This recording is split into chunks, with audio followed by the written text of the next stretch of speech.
안녕하세요. 오늘도 사연살롱을 찾아주셔서 감사합니다. 인생사 세용지마라는 말 들어보셨나요? 저는 나이 50이 넘은 지금에서야 그 말을 실감하고 있습니다. 저희 아빠와 시아버지께서는 어린 시절 옆집에 사시면서 형, 동생하며 자라온 사이셨는데 두 분은 나중에 꼭 아이들 낳으면 사돈 맺기로 약속하셨다고 했어요. 사회로 나온 두 분은 동업을 시작하셨고 동네 철물점부터 시작했던 사업은 점점 커지면서 번듯한 자동차 부품 공장이 되어 두 분은 사장님들이 되셨는데 정말 생사고락을 함께 하셨어요. 피를 나눈 형제보다도 더 가까운 사이가 되었고 가족끼리도 자주 왕래하며 지냈습니다.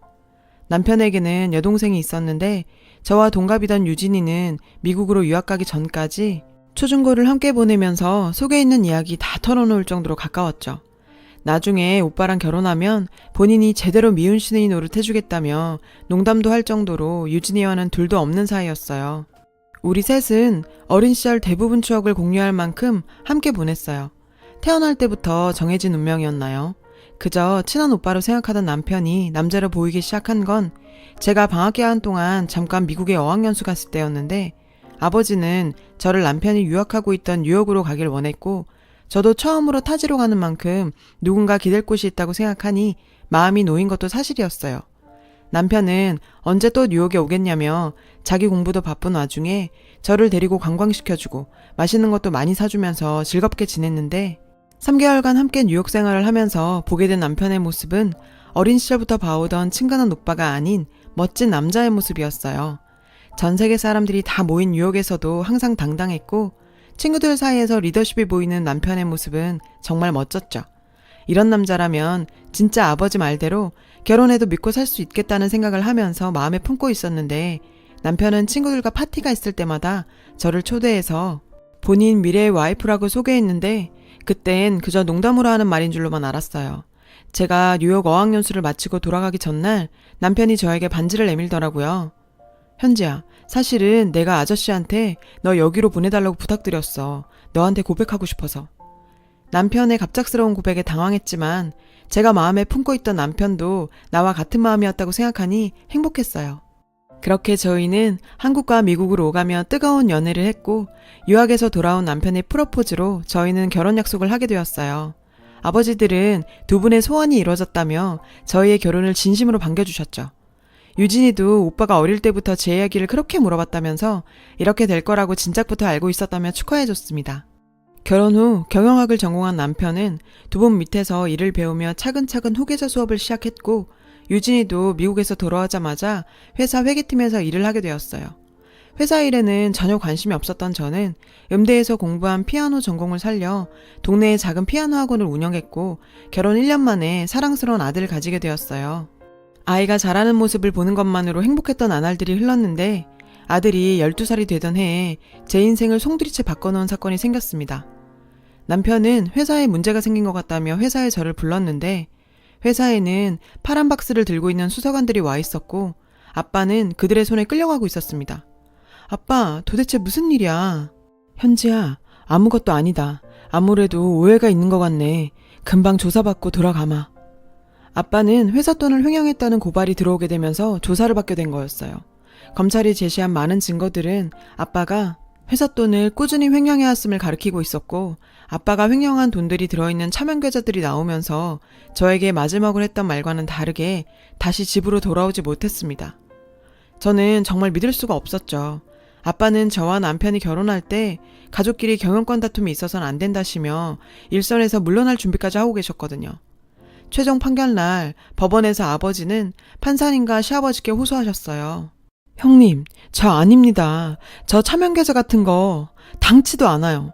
저를 잘 아시지 않습니까? 분명히 무슨 오해가 있을 겁니다. 형님, 저 믿으시죠? 형님! 상철아, 네가 나한테 이럴 줄 몰랐다. 내가 너를 얼마나 믿었는데 이렇게 오랫동안 우리를 배신할 줄이야. 너를 위해 어떤 것도 하고 싶지가 않다. 시아버지께서는 아버지에게 심한 배신감을 느끼신다며 어떠한 도움도 주지 않겠다 하셨어요. 그렇게 냉정하게 행동하셨는데 어찌 보면 평생의 중마고에게 실망하신 시아버지의 행동은 당연했죠. 모든 증거가 아버지를 향하는 상황에서 심지어 엄마나 저조차 아빠를 완전히 믿어줄 수는 없는 노릇이었고 징역 5년에 추징금까지 받게 되면서 아버지는 교도소로 들어가게 되었습니다. 그리고 회사의 경영권 모두는 시아버지께로 넘어갔고요. 일주일 정도 지났을까요? 시어머니께서 집으로 저를 부르셨어요. 그곳에는 시부모님과 남편, 유진이까지 모두가 모여 있었고 시어머니께서는 저에게 서류 한 장을 내미셨습니다.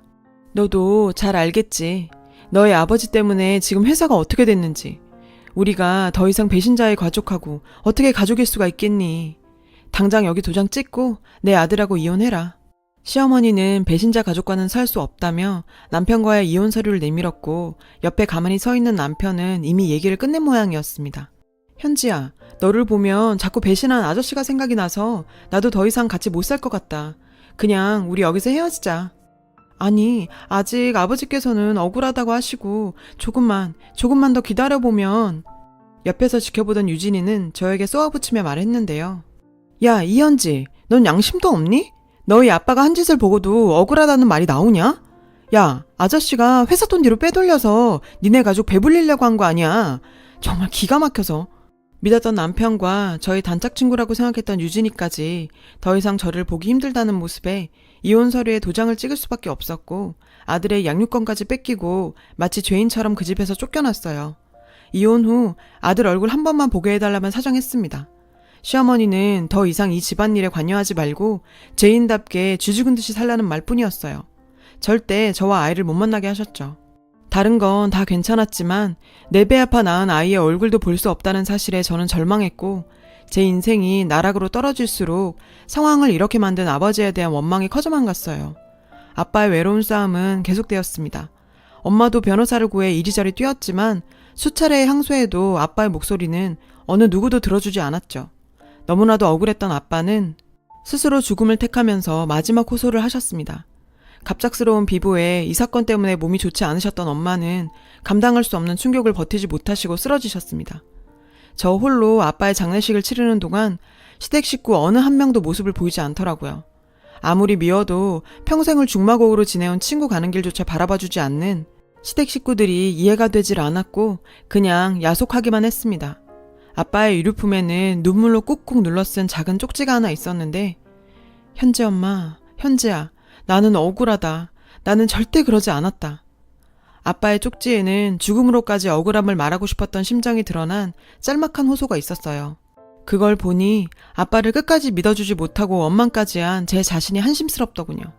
세상 천지에 별거 없이 벌어진 저로서는 아버지의 억울함을 풀어낼 만한 힘은 없었어요. 더는 서울에 남아있을 수가 없었던 전 아픈 어머니를 모시고 지방 조그마한 시골 도시로 내려가서 새로운 삶을 시작하게 됐습니다. 주변을 통해서 아들의 소식은 들을 수 있었지만 강경한 시어머니 때문에 제 아들 얼굴조차 볼 수가 없었죠. 매년 아들 생일날 남편을 통해 생일 선물과 편지를 전달하는 것 정도가 제 아들에게 해줄 수 있는 전부였어요. 남편은 가끔 저를 보면 많이 안타까워하는 눈치였지만 딱 그 정도라고 생각했어요. 그렇게 세월이 흘러가고 시아버지가 돌아가신 후 남편은 회사의 대표이사가 되었습니다. 회사를 키워가며 승승장구하고 있다고요. 그러던 어느 날 남편이 갑작스러운 사고로 사망했다는 소식을 듣게 되었어요. 이게 무슨 일입니까? 아무리 시간이 흘렀지만 내 아이의 아빠고 한때 사랑했던 사람이 죽었다는 소식에 마음 한켠이 무거웠습니다. 장례식에 가보려 했지만 어머님과 유진이는 지난 세월 무색하게 반대하더라고요. 남의 아들 장례식장에서 깽판 놓을 생각도 없었고 그렇게 저는 참석하지 못했습니다. 시골 마을에서 작은 피아노 학원을 운영하던 저는 여느 날처럼 학원에서 아이들 가르치고 있었는데 뒤에서 누군가가 들어왔어요. 엄마! 뒤를 돌아본 순간 정말 상상만 하고 꿈에서만 그리던 아들이 눈물을 흘리며 서 있었고 20년이 지난 세월이었지만 내 아들이라는 걸 한눈에 알아볼 수 있었죠. 지호야, 어떻게 네가... 저에게 아기처럼만 보이던 12살짜리 아들이 30이 넘은 건실한 청년이 된 모습에 저는 흐르는 눈물을 주체할 수가 없었습니다. 20년간 그리워만 하다 먼 발치에서 소식만 전해 듣던 아들이 내 앞에 서 있다니 정말 믿을 수가 없는 상황이었어요. 아들은 지금까지 제가 본인을 보는 것을 극도로 원치 않는다는 시어머니 말에 저를 원망도 많이 했다고 하네요. 엄마가 그렇게 보기 싫어하는데 자기가 찾아간들 뭐하나 싶었대요. 얼마 전에야 제가 생일 때마다 편지와 선물을 보냈다는 사실을 알게 되었답니다. 할머니가 자신에게 말한 것이 모두 거짓이었다는 것도 알았다더군요. 더 일찍 찾아오지 못해 미안하다며 눈물을 흘렸는데 능력 없는 엄마가 더 미안했죠. 이렇게 아들 얼굴을 가까이서 볼 수 있다는 사실만으로도 너무 감사한 일이었고 아들과 20년간 못다한 이야기를 나눴습니다. 너무나 성실하고 바른 지식인으로 자랐더라고요. 내가 낳은 아이가 맞나 싶을 정도였습니다. 아들은 아버지가 자신에게 남긴 유언이 장 변호사를 찾아가라고 했답니다. 그리고 자신에게 엄마가 늘 생각을 하고 있다는 소리를 전해 들었다고요. 엄마, 아버지가 돌아가시기 전에 엄마한테 전해달라고 한 편지 한 통을 장 변호사에게 남겼는데 이거 엄마가 봐야 할 것 같아서. 장 변호사님은 아들에게 남편이 남겼다는 편지를 전해줬는데요.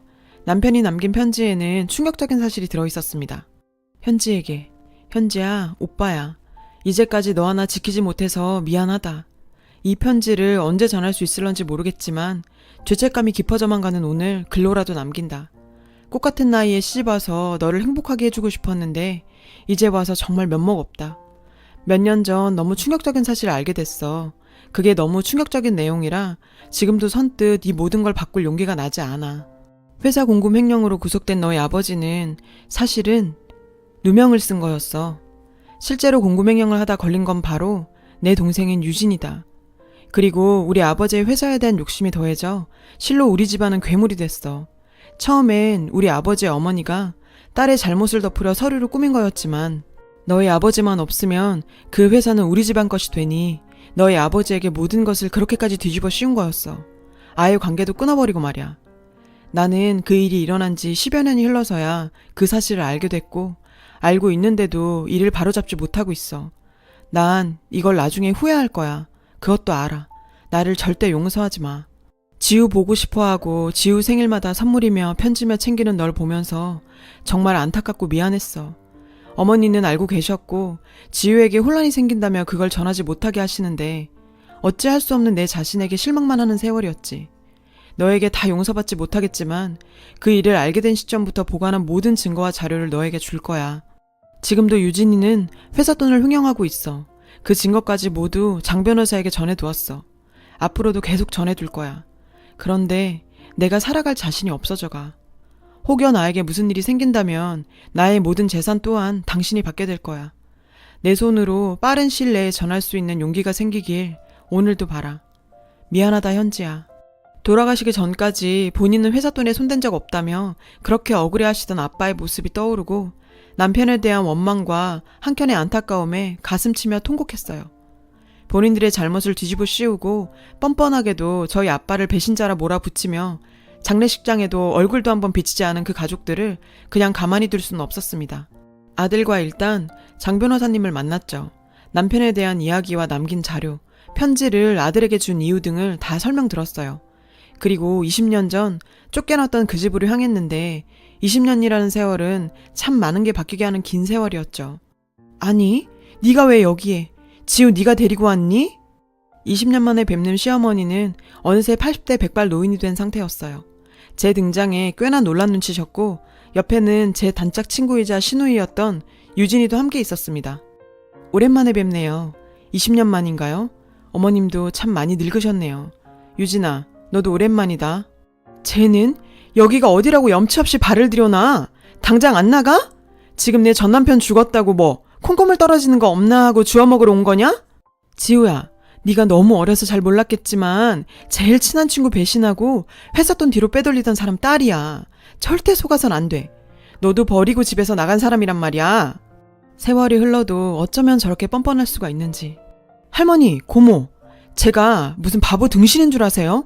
그렇게 모질게 엄마 내쫓아내고 엄마가 저한테 보내는 편지도 다 가로채놓고 아직도 제가 할머니 거짓말에 속을 애로 보이세요? 어머, 지우야, 너 말버릇이 그게 뭐니? 네 엄마라고 지금 편드는 거야? 네가 누리고 사는 거 누구 덕인지 몰라? 현지야, 너도 참 양심도 없다. 여기가 어디라고 다시 들어와? 너희 아빠 때문에 우리 아빠가 얼마나 고생하신지 아니? 죄 지었으면 쥐 죽은 듯 살아야지 말이야. 그래, 그 피가 어디 가겠어? 네 아빠가 20년 전에 왜 그렇게 돈 욕심을 부린지 알 것 같다. 본인의 잘못은 잊어버린 건가요? 20년이 지나도 여전히 뻔뻔하게 우리 아버지를 모욕하는 유진이 그년을 가만 놔둘 수가 없었죠. 너는 참 나이를 먹어도 잘못을 뉘칠 줄 모르는구나. 내가 여기 그냥 왔을 것 같아? 너 20년 전에 회사 회계장부에 손댔더라. 그거 문제 생기니까 그걸 너희가 우리 아빠한테 덮어 씌웠고. 뭐라는 거야? 무슨 헛소리야? 증거 있어? 증거. 너희 오빠가 예전부터 너희 부모랑 네가 한 짓 다 증거로 남겨놨더라. 이미 변호사까지 정해서 말이야. 니네 가족이 네 잘못 덮고 그 회사까지 탐이 나서 증거까지 조작해가면서 우리 아빠한테 누명 씌워놓고 그 더러운 입에 우리 아빠를 올려? 우리 아빤 그때 이미 회사에서 물러나려고 하셨었어. 너희가 조금만 더 기다려줬다면. 그러자 유진이가 당황했는지 겁먹은 고양이처럼 파르르 떨더라고요. 뭐 어쩌라고. 이미 공소시효도 끝났고. 뭐 어떡할 거야. 너희 아빠는 이미 죽었고. 가만히 듣고 있던 아들은 유진이에게 버럭 소리 질렀죠. 고모, 좀 정신 차려 진짜. 증거? 있지. 20년이 지났는데 그 증거가 무슨 소용이 있겠어. 안 그래요? 근데 당신 아직도 회사 돈 손대고 있던데? 참 여기저기 안 해먹은 곳이 없더라.